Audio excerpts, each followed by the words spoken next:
Good morning or good afternoon, depending where you are. My name is Darren Joseph from HTJ.tax. We're the team that seeks to demystify the sometimes confusing world of international tax compliance, particularly for those who may be US exposed.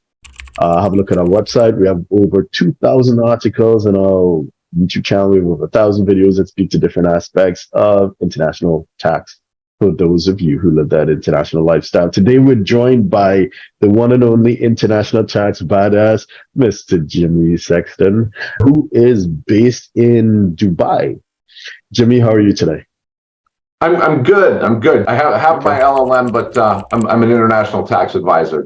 Gotcha. Thank you very much. Yeah. And when it comes to banking, especially, you looking at setting up bank accounts for individuals and companies that are resident in that jurisdiction. So as a result, for those of us in the international tax and structuring space, invariably, suddenly part of the conversation has to be around residency. So in migration programs, whether they be investment led, so you have to pay golden visas or whatever, or non-investment led, where you can just apply for a permit and get it. So what are your thoughts on that space? Because it historically has been kind of, it has had a dark cloud over it. There have been misunderstandings around it. What are your thoughts on investment migration versus non-investment migration options, generally speaking?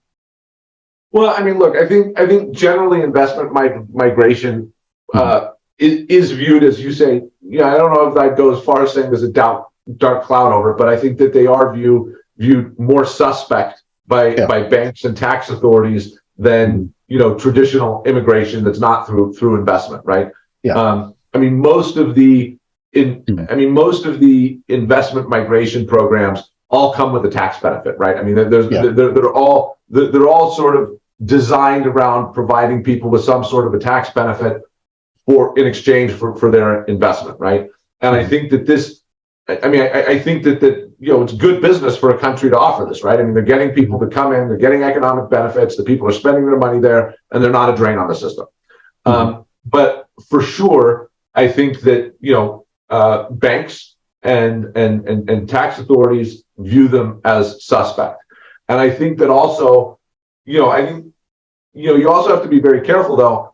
If you're complying with the rules of whatever the investment migration program is, though, it should still be okay, right? But you have to comply with the rules. I mean, just look, for example, at this whole Puerto Rico thing. I know that Puerto Rico is some people may not know, is sort of the only place where Americans can move and pay less tax because of its relationship with the United States. And so they had this rule that if you were or have this rule that if you're a Puerto Rican resident, you pay taxes at the Puerto Rican rates rather than the U.S. rates, which are obviously much, much lower. So there was a lot of high net worth individuals, hedge fund managers, all this kind of stuff that moved to Puerto Rico to take advantage of that. I'm not an expert on the Puerto Rico program, but from what I remember, in order to be qualify for the program, you needed to spend 183 days in Puerto Rico. I think a lot of people played pretty fast and loose with those rules.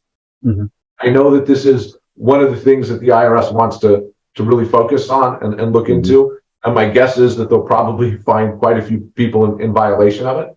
So I think if you do an sort of investment migration program, you need to strictly comply with the rules of how much time you're required to have and whatever else the criteria are. But I think in general, a normal migration as a not through investment is viewed in a more favorable light than the investment migration programs. Puerto Rico, we did have someone, an accountant from Puerto Rico, and he was going through in detail when you say people have been paying a little bit fast and loose with the rules, I mean, you're understating it. People have been trying to abuse the system.